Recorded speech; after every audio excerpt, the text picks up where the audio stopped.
noches a todos. Bienvenidos. Bueno, tardes, ¿verdad? Porque aquí ya son las 8 de la noche, pero está de día, está el solazo allá arriba todavía.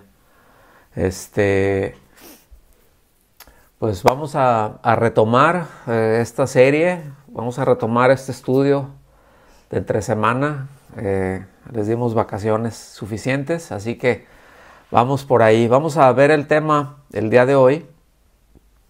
Vamos a entrar al tema número 22 de esta serie, Un Salvador para Todos. Y el tema se titula Vivir con sensatez. Es que se me frició aquí tantito. El pasaje que vamos a estar viendo es Lucas capítulo 6 del versículo 46 al 49, y antes de entrar directamente al tema quisiera leerles el pasaje completo. Son 3 versículos nada más en la Nueva Biblia Viva, y ya iremos a partir de ahí, empezaremos a comentar pues los puntos a donde nos deriva toda esta enseñanza. Versículo 46 de Lucas 6, Nueva Biblia Viva, repito, se lee así: ¿Por qué me llaman Señor, Señor, si no me obedecen? Les voy a decir a quién se parece todo el que viene a mí, oye lo que le enseño y me obedece.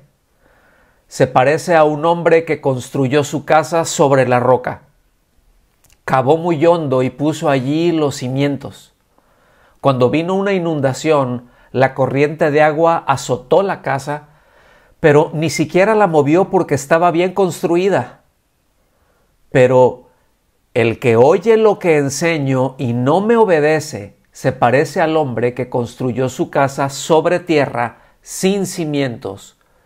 Cuando la corriente de agua lo azotó, la casa se derrumbó y quedó hecha pedazos. Cuando se menosprecia la palabra de Dios, cuando no se le da, o más bien que no se le asigna el valor y la importancia que tiene, no es de que nosotros le demos valor, la palabra de Dios ya tiene valor en sí misma. Es cuando nosotros no se lo asignamos de nuestra parte, va a tener un impacto muy negativo en el individuo, en aquel que no la tome en cuenta. Pero va a tener también consecuencias que trascienden esta vida, es decir, no solamente cosas que le afectarán en esta vida, sino en lo porvenir, ¿verdad? Ahora, si se dice que es un creyente, pero este creyente o autollamado creyente, pero es negligente en atender a las palabras del Señor Jesucristo, corre el enorme riesgo de ser fácilmente extraviado o bien hacia el legalismo o hacia el libertinaje. Yo quisiera nada más tratar de aclarar un poquito este punto. Creo que en sí mismo ya es claro, pero el hecho de no poner atención, de no atender, de no obedecer, a eso me refiero con atender. La palabra del Señor, las instrucciones que Él nos da, nos va a llevar a un desbalance. Cuando hablamos de legalismo, nos estamos refiriendo a la observancia excesiva, ¿verdad? Sí, más bien de rituales, en donde podemos llegar a pensar que por nuestros méritos, que por hacer esto y esto y esto, y dejo de hacer esto y esto y esto, ya soy más espiritual, ya soy digno de la bendición de Dios, etcétera, etcétera. ¿Sí? Entonces se puede caer uno de ese lado del caballo, ¿verdad?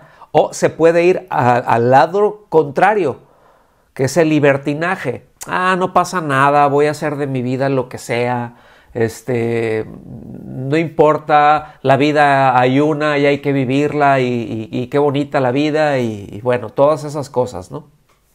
Entonces, uno se tiene que quedar en el centro, uno se tiene que quedar bien montado en el caballo, ni irse de un lado ni irse del otro.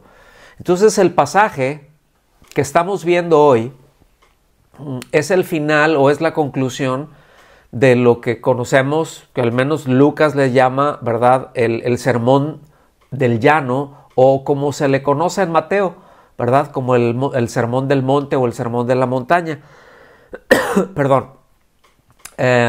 Y es una parábola lo que realmente estamos viendo, y expone en muy poquitas palabras un contraste monumental entre la sensatez y la insensatez, entre la prudencia y la imprudencia, ¿sí? Las consecuencias de la obediencia y de la desobediencia. Entonces, en este final, el Señor les está haciendo un llamado, es la conclusión, y les está haciendo un llamado muy similar al que Moisés les hizo al pueblo de Israel ya poquito antes de que él muriera, ya cuando iba ahora sí que a pasar, ¿verdad?, la estafeta a Josué, y que ellos ya estaban pues a punto de entrar allá a la tierra prometida, y les hace, es muy similar en la conclusión que hace de esa recolección que hace de la ley Moisés, ¿verdad? Cosas que ya había hablado incluso a los padres de ellos, a la generación anterior, y al final termina con prácticamente esta misma idea. Así que el auditorio que tenía el Señor le era muy familiar este tipo de conclusión. Estas palabras del Señor Jesucristo, ellos lo entendían perfectamente, entendían esta alternativa que estaba dando y que se estaba enseñando en esta parábola, ¿verdad? Estas grandes alternativas de la vida que el Señor siempre nos enseñó y utilizó en muchos de los casos parábolas. Entonces, vamos a los versículos 47 al 49, ¿sí? Antes de empezar a leer, y para que nadie de los que están aquí o de los que escuchan por otro lado o ven, que nadie diga que le estamos aumentando al texto, ¿verdad? Claro que las notas que ustedes vean ahí en amarillas son mías, están dentro del paréntesis, y bueno, mejor aclaramos. Versículo 19 y 20, me equivoqué en la cita, perdón, es Deuteronomio 30, 19 y 20. Dice: al cielo y a la tierra pongo hoy como testigos contra ustedes, de que he puesto ante ti, fíjense bien, he puesto ante ti la vida y la muerte, la bendición y la maldición. Noten que está haciendo, que hay un llamado para todos. Primero dice, pongo hoy, ¿verdad? Están el cielo, la tierra de testigos contra ustedes. El llamado es para todos, pero la responsabilidad en responder es individual, ¿sí? Lo voy a leer desde el principio otra vez. Observen esos detalles que están en el texto. Al cielo y a la tierra pongo hoy como testigo contra ustedes de que he puesto ante ti la vida y la muerte, la bendición y la maldición. Escoge pues, y aquí me detengo tantito en escoger, implica un entendimiento, escoger implica voluntad personal, implica una decisión personal. Dice, escoge pues la vida para que vivas tú y tu descendencia. Y aquí es importante tener presente que tenemos responsabilidad individual, sí es cierto, pero afecta la vida de otros. Las decisiones que yo tomo afectan la vida de otros. Y el Señor nos está poniendo, ¿verdad? Siempre que nos habla, esos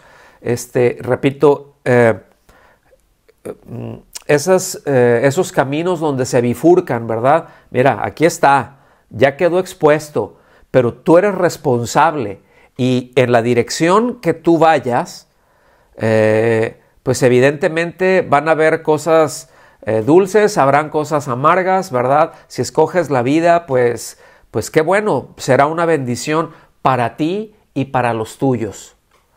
Sigo leyendo, porque esto es muy importante centrarnos aquí. Versículo 20. Amando al Señor tu Dios. Es decir, ¿cómo vamos a escoger la vida? ¿Cómo es que vamos a escogerla? ¿Sí? ¿Cómo es que vamos a escoger la bendición? Amando al Señor tu Dios, escuchando su voz y allegándote a Él. Allegándose a Él tiene una connotación muy fuerte, tiene que ver con agarrarse de Él, pero como muy potente, ¿no? Como, o sea, un te abrazo, ¿verdad? Un me agarro de ti y sé que no me debo de soltar para nada. Es me estoy allegando a ti con un deseo en el corazón de una intimidad, ¿sí? De una relación muy íntima, muy cercana. Ese es el sentido que tiene. Entonces, ¿cómo llegamos a la vida? ¿Cómo escogemos la vida? Amando al Señor, escuchando su voz, allegándonos a Él. Y noten que la base de la obediencia a Dios es el amor, hermanos. Nosotros le amamos a Él, nos dice allá en Primera de Juan, ¿verdad? Porque Él nos amó primero. Es decir, primero nos salva y luego le amamos. ¿Sí? Dice, porque eso es tu vida. ¿Qué cosa es mi vida? Amar al Señor, escuchar su voz, allegarme a Él. Ese es el centro del texto. Eso es la conclusión muy poderosa a donde llegó Moisés. Dice, porque eso es tu vida y la largura de tus días, para que habites en la tierra que el Señor juró, dar a tus padres, Abraham, Isaac y Jacob. Entonces, cuando somos expuestos a la palabra de Dios, al mensaje de Dios, al evangelio, se pone delante de nosotros la vida y la muerte, la salvación o la destrucción. El resultado, hacia dónde se va, bueno, pues en lo individual estriba en la actitud que cada uno tome hacia la palabra de Dios y el tipo de respuesta que se le dé, ¿verdad? Entonces, esto es muy claro. Esto derrumba cualquier especie de pensamiento en donde ya todo está predeterminado, ¿verdad? Y ya no solamente un fatalismo, pero un determinismo, ¿no? No, pues yo no tengo decisión y pues ahora sí que era el destino. No, nada de eso. Somos responsables. El pasaje paralelo a Lucas y a esta misma idea también está en Mateo 7, 24 al 27, ¿verdad? No vamos a ir a él, solamente les hago referencia, en donde ahí Mateo les habla de ser prudentes o insensatos, ¿sí? Porque deja muy en claro que hacer a un lado la voluntad de Dios es una completa insensatez, es una locura, ¿sí? Es el mismo pensamiento que el apóstol Pablo nos dice allá en Efesios 5:15, por si lo quieren anotar, pero es la misma idea que nos está dando. Entonces, el propósito de esta parábola es enfatizar la necesidad que tenemos como discípulos de Cristo de obedecer sus preceptos. Pero no olvidemos la base, hermanos. No olvidemos que es el amor. Es decir, ese asirnos al Señor, ese allegarnos a Él, tiene un poder transformador muy grande. No porque nosotros lo estemos determinando, pero es que porque Él va muy profundo, porque no se tratan de una lista de seguir un montón de sís, un montón de nos, observar, ¿verdad? Como mencionamos aquí en la lámina, una observancia legalista para pretender ser espirituales, sino va muy profundo. Otra vez, es una conexión, es una vinculación de vida. Y eso es lo que nos habla, ¿verdad? Esta es tu vida. Escoge la vida, amando al Señor, ¿verdad? Reconociendo lo que Él ha hecho, reconociendo lo que Él ha dado y sigue adelante, ¿verdad? Escógelo, abrázalo. Lucas 6:46, lo voy a leer desde la Nueva Versión Internacional. Se lee así. ¿Por qué me llaman ustedes Señor, Señor, y no hacen lo que les digo? Es una pregunta bastante lógica, creo, ¿verdad? No tiene nada de retoricidad esta pregunta. De hecho, es una confrontación muy directa a la incongruencia entre quienes decían ser discípulos suyos, ¿verdad? Y expone se va a oír fuerte, pero expone una actitud hipócrita que no tiene la intención de ofender con ella, pero sí de llevar a una reflexión, sí de llevar a un autoanálisis.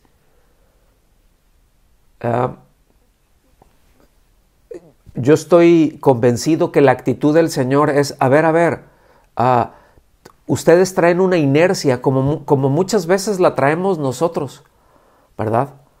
Yo cualquier cantidad de veces escuché decir a mi madre, por ejemplo, no, sí, nuestro Señor Jesucristo. Y bueno, el Señor la salvó al final de sus días, ¿verdad? Ya poco antes de salir de esta vida, pues el Señor tuvo misericordia y la rescató, pero yo toda mi vida crecí escuchándola diciendo eso, y evidentemente no era su Señor, no era el que gobernaba su vida, ¿sí? No era su Salvador, por lo tanto no era su Señor. Entonces, repito, no es una pregunta retórica, lleva a la reflexión. La actitud del Señor es llevarnos a la reflexión. ¿Cómo estoy? Oye, sí es cierto, me está hablando, me está diciendo esto, me está diciendo que atienda esto, me está dando esta instrucción y yo sigo en lo mío y no tengo intención de seguirlo o sencillamente no lo estoy haciendo, ¿verdad? Es como luego cuando les decimos a nuestros hijos, pásame esto, te encargo tal cosa. Sí, ahorita. Y 25 años después, oye, ¿qué pasó con esto? Ah, sí, ahorita, ya casi. No sé si me explico. Y ahí lleva precisamente a tener esa reflexión. Entonces, esto es muy fuerte porque de una manera muy sutil, pero les está diciendo, cuiden en no ser deshonestos. O sea, pongan atención en su vida, vivan con sensatez, ¿sí? Porque pues le decían que él era su dueño, que él tenía la autoridad suprema sobre ellos, pero sin embargo no tenían rendida su voluntad a él, no estaba rendida la obediencia a él. Entonces noten la incongruencia de decir que Él es quien gobierna nuestras vidas, ¿verdad? Que Él es el que tiene la supremacía sobre nuestras vidas, pero ignorar, desatender lo que nos dice, no llevar a la práctica sus instrucciones. Y bueno, claro que es importante expresar la fe en voz alta. El Señor no está en contra de eso, más bien a lo que Él se opone es que sabiendo la verdad, no obedecerla, ¿sí? Esto nos lleva a recordar o nos lleva a pensar lo que el Señor mismo dijo allá en Juan 14:15, ¿verdad? Si ustedes me aman, obedecerán mis mandamientos. Entonces, el mal que nuestro Señor y Salvador está exponiendo aquí no es algo nuevo. Es algo que Él ya venía tratando con la nación de Israel por más de 600 años, ¿sí? O sea, es decir, desde antes de 600 años antes de su tiempo, ya venía duro y dale con esto. De hecho, desde un inicio podríamos remontarnos hasta allá. Desde la salida de Egipto podríamos remontarnos hasta allá. Pero aquí hay algo que quiero enfatizar porque es muy claro y es muy fuerte, que está anunciándolo desde los días de Ezequiel. Allá en Ezequiel capítulo 33, versículo 31, en la Nueva Traducción Viviente se lee así. Entonces, ellos se acercaron fingiendo sinceridad. Se está refiriendo a los líderes de la nación, o sea, los representantes de la nación, ¿sí? Ellos se acercan fingiendo sinceridad y se sientan delante de ti. Escuchan tus palabras, pero no tienen ninguna intención de hacer lo que tú les dices. Tienen la boca llena de palabras sensuales y en su corazón solo buscan dinero. Es decir, cuando me voy a ir de atrás para adelante, están enfocados en la parte material, evidentemente, en su propio bienestar. Cuando nos habla de que su boca está llena de palabras sensuales, pues se está refiriendo a los sentidos, el cómo me siento, ¿sí? Todo eso, a lo que eso se refiere, ¿no? Todo lo que eso implica y todo lo que cabe dentro de esa esfera, que es muchísimo. Entonces, dice que ellos se acercaban a él como profeta, es decir, a ver, venimos a que nos des una palabra del Señor. ¿Qué es lo que el Señor quiere con la nación? ¿Qué es lo que el Señor quiere con nosotros? Sí, que nos hable, sí, que nos diga. ¿Se acuerdan ustedes cuando Moisés prepara al pueblo para salir a encontrarse con Dios? Y que todos dijeron, sí, nosotros queremos hacer un pacto con el Señor. El tema de hacer pactos no fue una idea de Dios realmente. O sea, de hacer con el pueblo, no. Dios los hacía consigo mismo a favor de ellos, pero el pueblo estuvo ahí, no, sí, queremos hacer un pacto. Y el Señor les dice, ok, Moisés, diles, prepáralos, ¿verdad? Y así les da toda una serie de instrucciones y vamos a encontrarnos. Y cuando va saliendo el pueblo y que la montaña, porque el monte Sinaí no se está refiriendo a una loma, no se está refiriendo a un montículo, se está refiriendo a una serie de montañas que están ahí.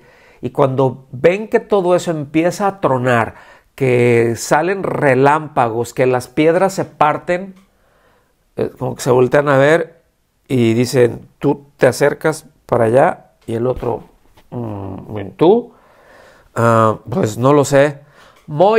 Ve tú. Moisés, mejor ve tú y que te diga a ti todo lo que nos quiere decir a nosotros. La verdad nos da miedo acercarnos. Entonces, aquí ocurría algo parecido, ¿verdad? A ver, vamos ahí con el profeta a que nos dé una palabra, a que nos dé dirección de parte de Dios, pero no tenían ninguna intención de obedecerla. ¿Sí? Esa es una declaración que hace temblar eso que está diciendo ahí. Y me gustaría decir muchas más cosas al respecto, pero creo que no es necesario. Creo que es exactamente lo contrario a vivir con sensatez. ¿Sí? Entonces, ¿qué pecado tan antiguo es confesar sin practicar? ¿Lo alcanzan a ver? ¿Qué pecado tan antiguo es confesar sin practicar? El decirlo. Y a eso, cuando nosotros leemos, por ejemplo, al profeta Isaías, vemos que es el reclamo fundamental que el Señor les hace. incluso a Jeremías, ¿no? Pero desde antes, primero es Isaías, después cronológicamente, después es Jeremías. Y habían amonestaciones, ustedes vean los primeros capítulos, terribles, ¿sí? Cosas que el Señor les decía: estoy hastiado, estoy cansado. Sus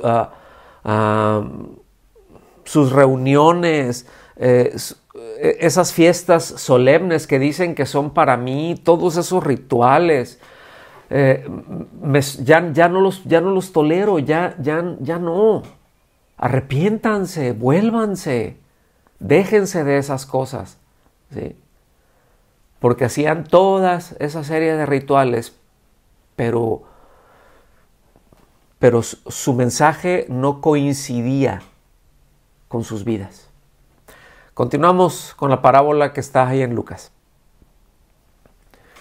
Versículos 47 al 49 dice: voy a decirles a quién se parece todo el que viene a mí, oye mis palabras y las pone en práctica. Se parece a un hombre que al construir una casa cavó bien hondo, fíjense, nada superficial, ¿sí? Nada superficial, ¿verdad? Estaba ahí la tierra, estaba la arena y le empieza a dar hasta que tocó con la roca. Cuando nosotros decimos roca y cuando está puesto ahí la roca, no se refiere a una piedra grande, ¿eh? No se refiere a una o a una piedrota.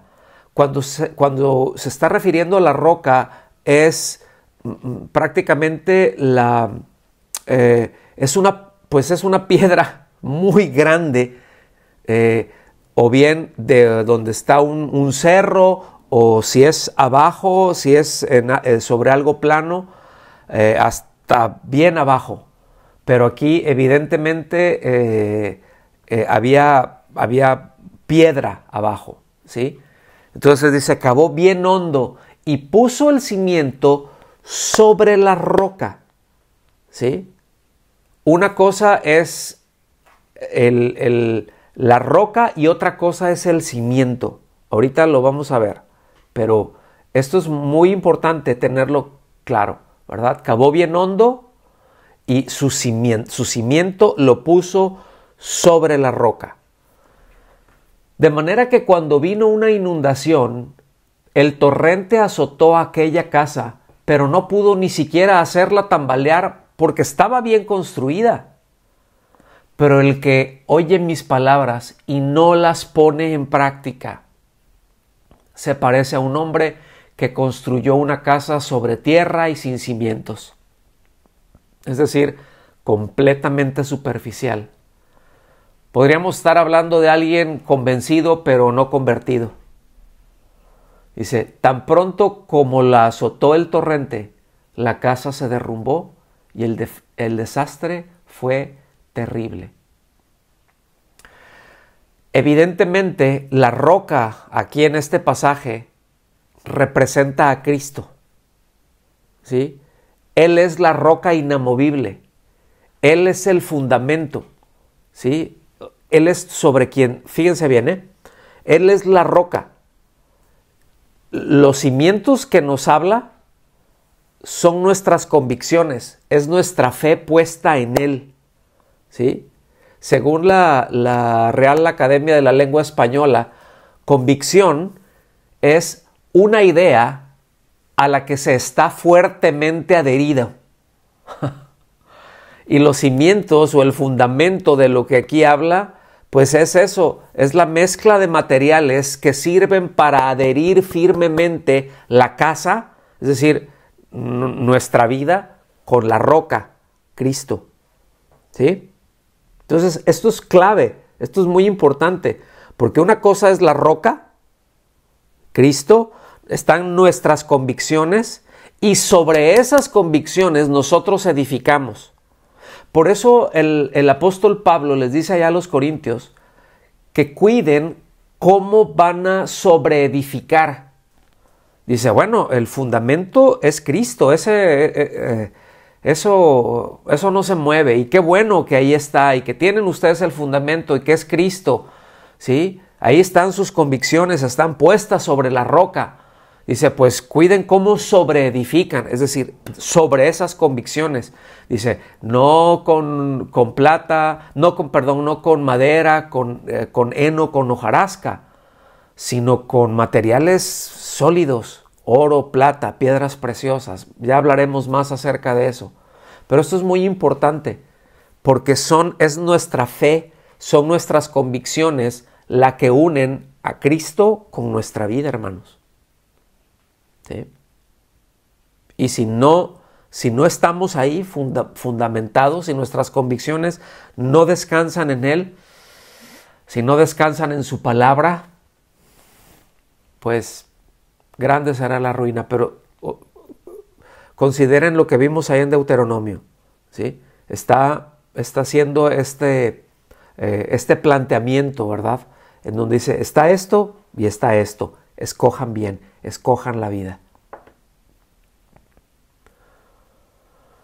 Qué bueno que recordamos o que recordemos y entendamos que las ordenanzas dentro del reino de Dios, pues en primer lugar manifiestan el carácter de Dios, que Él reina y que son pues para preservarnos. Qué bueno que entendamos eso, qué bueno que sepamos Biblia, qué bueno que estudiemos, qué bueno todo eso y que tengamos claras esas cosas. Todo eso está muy bien, ¿verdad? Qué bueno que podamos tener en claro que el gobernarnos a nosotros mismos es la vía más corta a la autodestrucción.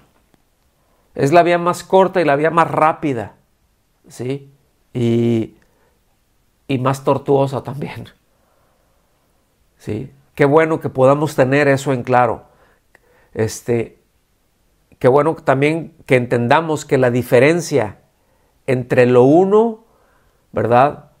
Entre un constructor y otro no es de que uno sabía y otro no sabía, que uno tenía entendimiento y otro no tenía, que uno conocía más que el otro.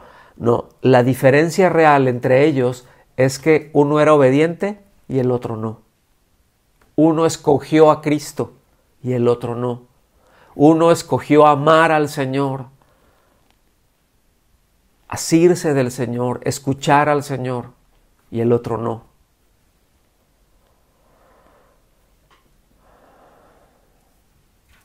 La desobediencia a Dios, hermanos, es insensatez. El ignorar la voluntad de Dios es insensatez. No hay cosa más torpe que podamos hacer que hacer a un lado lo que Dios establece. En verdad, ahora el asunto es esto. El Señor se está dirigiendo a discípulos. Gente que le seguía.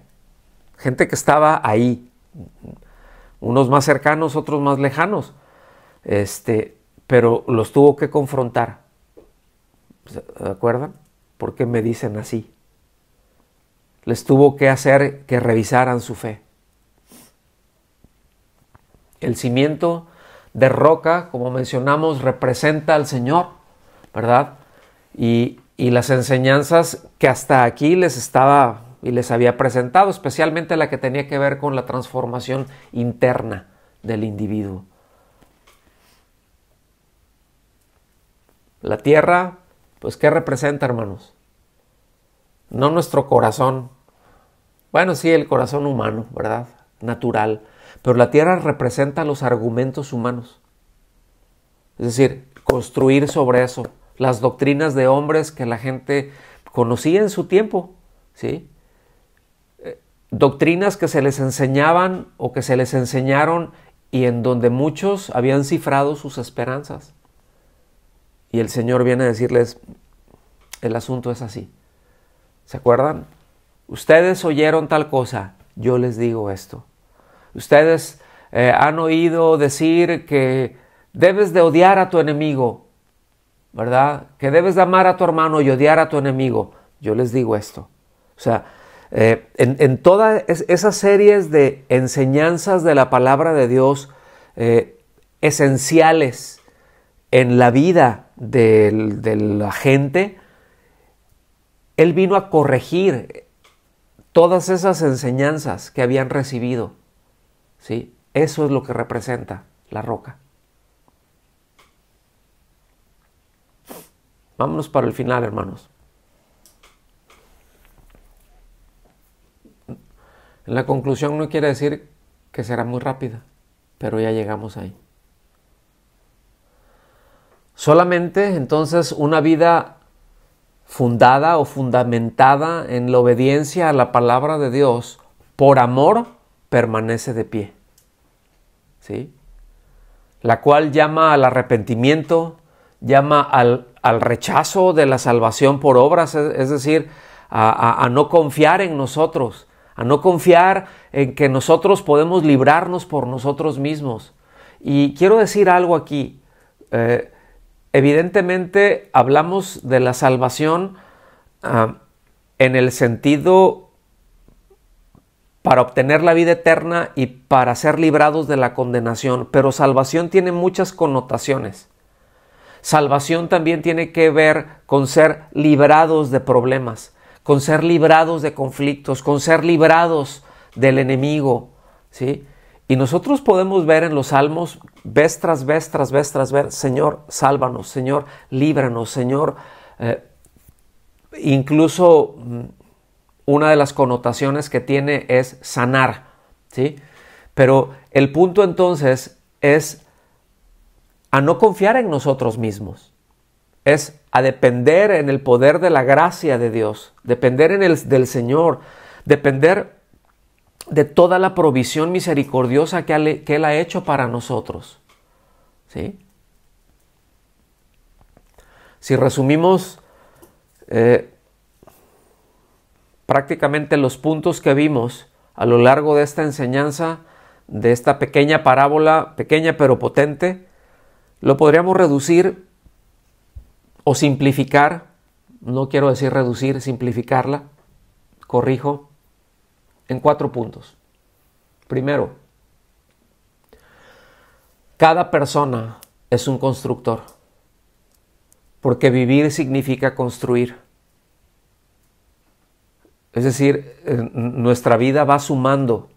El asunto es qué voy sumando, qué es lo que voy construyendo. Eso es lo primero. Todos somos constructores. A todos se nos expone la palabra. Todos somos expuestos a Dios. Todos tenemos que dar una respuesta. No hay más para dónde hacerse. Número 2. Hay solamente 2 clases de constructores. No 3, no 4, 2. Hay constructores sensatos y constructores insensatos. Hay constructores prudentes e imprudentes. Hay constructores obedientes y desobedientes. Todos somos constructores, solamente hay 2 clases. Número 3. El constructor sensato edifica su casa, esto es, su vida. Todo lo pone sobre la base de Cristo, quien es la roca sólida.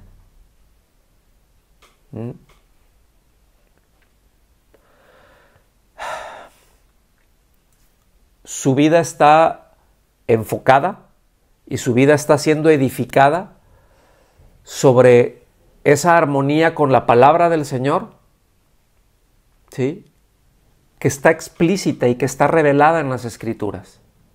El constructor insensato sigue su propio camino. El constructor insensato sigue sus propios argumentos o los argumentos de otro, pero a fin de cuentas, hombres. Y por último, la hora de la crisis es inevitable para ambos constructores, ¿sí? Nadie puede eludirla, nadie puede eludir el torrente de agua. El constructor sensato verá que su casa ni siquiera se mueve al ser azotada por el impetuoso torrente. La casa del constructor insensato se derrumba de inmediato. Entonces, esto es muy importante. entender porque el hecho de estar parado sobre la roca no va a evitar que lleguen las aguas fuertes. No va a evitar las crisis. No va a evitar, podrá evitar algunas que no son necesarias, pero habrán algunas que van a llegar. La diferencia está en que va a permanecer, va a estar firme. De lo contrario, solamente va a haber ruina. Oremos y que el Señor pues nos guíe en todo tiempo, que el Señor nos dé la gracia para vivir con sensatez. Señor, te damos gracias por tu bondad y damos gracias por hablarnos. Gracias por mostrarnos tu palabra, gracias por revelarnos, por decirnos, por enseñarnos. Gracias, Señor, por cuidarnos y por traer constantemente tu voz a nuestras vidas. Queremos responderte en amor, queremos amarte, Señor. Queremos escucharte con la intención de obedecerte. Porque qué pecado tan grande, Señor, sería el pretender escucharte y el decir, quiero escucharte, háblame, pero no he tenido la determinación de obedecerte. Y seguramente tus labios se cierran muchas veces a nosotros cuando decimos, háblanos, porque ves en nuestro corazón que no hemos determinado obedecer. Y sabes que si nos hablas y no hemos determinado obedecer, sencillamente se añadirá a nuestro pecado, Señor. Y qué bueno que nos guardas tantas veces. Qué bueno, Señor. Queremos vivir también aferrados a ti, agarrados a ti, en intimidad contigo, Señor. Una cercanía, ahora sí que muy grande, muy apretaditos contigo, Señor. Gracias por amarnos de la manera en que lo haces. Gracias, Señor, por caminar con nosotros. En el nombre de Jesús. Amén.